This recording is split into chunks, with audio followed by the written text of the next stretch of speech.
Está el señor Gaby Michi para hablar de lo que pasa en Francia en este caso, Gaby. No hubo mucho lío la semana pasada, si no me equivoco. Y hoy se espera mucho más todavía, porque las protestas por la reforma en el sistema de pensiones está generando muchísima indignación social y está provocando también una pérdida de la confianza en el gobierno de Emmanuel Macron impresionante. A ver, lo que intenta hacer Macron es una reforma previsional, o sea, pensiones es lo que nosotros llamaríamos jubilaciones. Jubilaciones, exactamente. Claro. Por un lado, subir la edad jubilatoria de 62 a 64 años. Por otro lado, también un régimen que en definitiva va a establecer que casi vas a tener que tener 40 años de aporte aproximadamente. En Argentina son 30, ¿no? Son 30, exactamente, porque toman como base el hecho de que la gente, los ciudadanos en Francia, empiezan a trabajar alrededor de los 20 años. Eso toman como referencia, ¿no? Entonces, dicen que llegando a los 64 años vos ya tendrías los 40 años de aporte. Pero tenés que tener un laburo pleno de los 20 a los 40, registrado, con aportes. Por ahí, no sé en Francia cuál es la situación respecto al trabajo no registrado, pero imagino que también debe existir. Sí, sí, es menos que obviamente en cualquier país de América Latinoamérica, o como por ejemplo en Argentina, mucho menos porque hay mucho más control por parte del Estado de lo que tiene que ver con cómo las empresas tienen que hacer los aportes, pero lo cierto es que es un sistema que va a, por ejemplo, a los que están a punto de jubilarse, los agarran en el medio, digamos, y entonces te aumentan 2 años, por eso va a haber una cosa como gradual. ¿Se acuerdan cuando acá se aumentó de 60 a 65 años para los hombres? Yo no me acuerdo. Vos eras muy niña. ¿Qué año fue eso? En los 90, a mediados de los 90, el gobierno de Menem sube la edad jubilatoria, claro, por iniciativa de Domingo Cavallo, en el caso de los hombres de 60 a 65 años y de las mujeres de 55 a 60, ¿no? En ese momento lo que se estableció justamente para las personas que estaban a punto de jubilarse y le corren la zanahoria para más adelante es generar un esquema gradual, ¿no? Cosa de que vos puedas compensar y llegar, si vos el régimen estabas muy cerca de jubilarte, justamente poder llegar a jubilarte. Bueno, algo parecido está planteando Macron, pero ustedes saben, Francia es un país caracterizado por una gran movilización social y sindical importante. Por eso este tipo de protestas son tan fuertes. Y encima, esta reforma se da en un contexto donde la situación económica de Francia y de toda Europa está muy afectada, primero por la pospandemia, pero sobre todo por la guerra entre Rusia y Ucrania, ¿no? Claro, están saliendo de un invierno durísimo en cuanto a lo que tiene que ver con el costo de la electricidad. Exactamente. El costo para calefaccionar con gas las viviendas o los lugares de trabajo, los comercios. Digo, algo que puede llegar a empeorar si esto no mejora durante el año, ¿eh? Exactamente. Vos sabés que hay muchos lugares de Europa que, por ejemplo, para calefaccionar tu casa, vos tenés un aparato que tenés que ponerles monedas. Mirá. Y mientras que tú dure esa moneda, bueno, vos tenés calefacción. Y en el momento que se corta, se corta. Con un invierno muy duro como el que están atravesando ahora, obviamente esto se hace sentir muchísimo.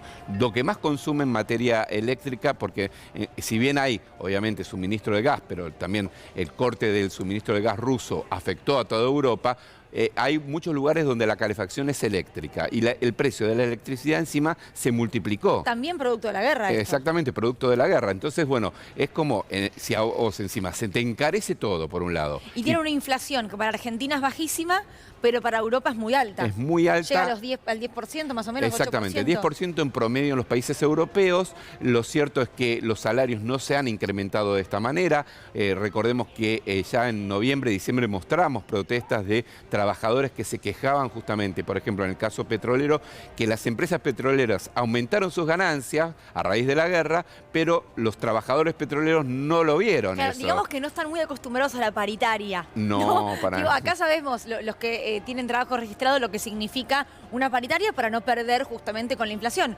Allá es un fenómeno bastante novedoso, o al menos en la historia reciente. Claro, ¿no? sobre todo porque si vos no tenés inflación, la lógica de la paritaria para aumentar los salarios no está dada, digamos. Bueno, en el caso de lo que está pasando en Europa, concretamente se está dando, por un lado, en el caso de Francia hablábamos, el aumento inflacionario, el aumento en general de todo lo que tiene que ver con la electricidad, la energía en general, y encima una reforma previsional que establece mayores restricciones. Por eso decíamos, el gobierno de Emmanuel Macron está atravesando una crisis de credibilidad y confianza de la gente muy grande. Ahora, tengo una última pregunta con respecto a esto y es, ¿Macron había prometido esto en campaña o por el contrario había dicho que no se toca? Porque lo que me parece es que es una política más de derecha, más de una Marine Le Pen, que del propio Macron. No digo que Macron sea un izquierdista, pero está un poco más al centro. Claro, lo que pasa es que Francia se ha corrido bastante a la derecha en general. De hecho, Macron es un referente de la centroderecha, no es un hombre de izquierda. No. Lo que pasa es que al lado de Marine Le Pen parece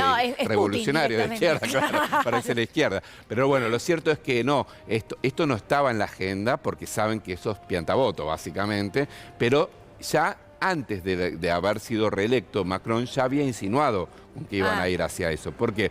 Porque en Francia, como en el resto de Europa, está pasando algo. El sistema previsional está en crisis porque justamente el envejecimiento poblacional está haciendo que haya menos cantidad de gente activa que aporta un sistema jubilatorio que paga buenas jubilaciones en general, y entonces eso es como un cuello de botella, ¿no? Lo que pasa es que en un momento donde todo el precio para mantener tu estándar de vida aumenta, si vos encima avanzás en ese sentido, bueno, obviamente vas a generar mayores restricciones, ¿no?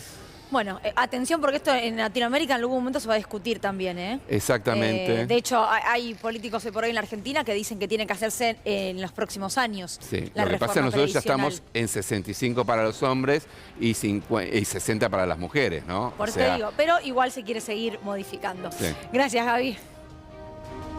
Seguimos con Brasil, pensé que se me iba, Michi. No. Bueno, vamos a Brasil, o Brasil en realidad con Bolsonaro me parece más que a Brasil, ¿no? Porque en Brasil Bolsonaro no está. No, está en Estados Unidos. Recordemos que él se fue el día antes del recambio de gobierno, ¿no? Para no participar.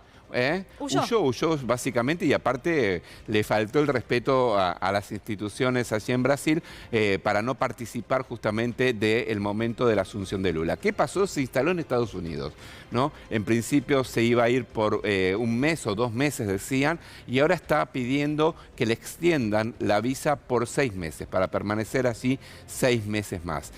La verdad, hay que ver qué hace el gobierno de Estados Unidos, porque vos sabés que la semana pasada trascendió que el gobierno de Biden estaba muy enojado con la presencia de Bolsonaro allí, porque sentía en cierta medida no solamente que estaba haciendo política desde los Estados Unidos, algo que para lo cual no le habían otorgado la visa, y segundo también porque Bolsonaro es un aliado de Donald Trump, ¿no? Y en la geopolítica internacional, esa cercanía, recordemos que cuando Biden le gana la elección a Donald Trump, uno de los pocos presidentes que respaldó a Donald Trump diciendo que había habido fraude electoral fue Jair Bolsonaro.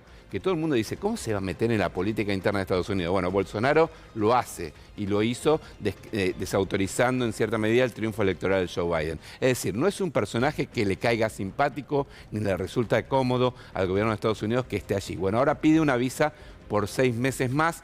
Hay que ver si se lo otorgan. Las visas de turista en general no duran ese tiempo. Él tiene visa de turista. Él tiene visa de turista, ¿no? Y ahí, vos sabés que hubo una discusión en el Departamento de Estado, que es la Cancillería de Estados Unidos, sobre si no le iban a revocar la visa que le habían otorgado originalmente, porque él llega a este lugar supuestamente como turista, pero en realidad notan que empieza a hacer política, ¿no? Y aparte está instalado ahí, digo, no es que está recorriendo, no fue a Disney. No, fue a Disney, pero después parece que siguió. Bueno, claro. ¿Fue a Disney encima? Sí, fue a Disney. Bueno, Bolsonaro está en un cumple directamente. Pero digo, no está ahí de modo vacaciones, está ahí porque quiere vivir, al menos por un tiempo, en Estados Unidos. Claro, y recordemos que aparte, el agravante de toda esta situación es que después se comprobó que también en Orlando, donde estaba Jair Bolsonaro, estaba el que era el secretario de Seguridad de Brasilia, un hombre que fue funcionario de Jair Bolsonaro,